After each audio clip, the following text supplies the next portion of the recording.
આપ જોઈ રહ્યા છો સ્પાર્ક ટુડે ન્યૂઝ। સુરતના ચૌટા બજારના એક દુકાનમાં આગની ઘટના સામે આવી છે। ભીષણ આગ લાગતાની સાથે ચૌટા બજારમાં ભાગદોડ મચી જવા પામી છે। ફાયર વિભાગની જે ટીમ છે તે પણ ઘટના સ્થળે આવી પહોંચી છે।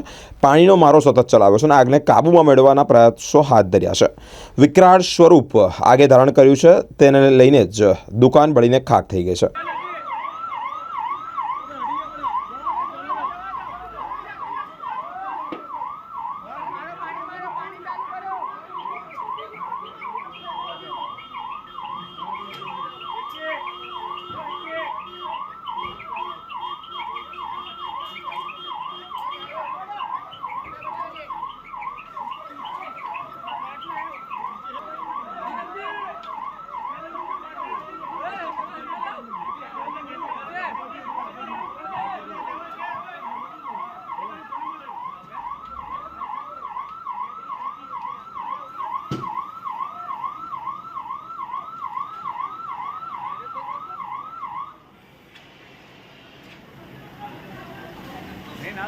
अंदर की गुजारी पड़ेगी।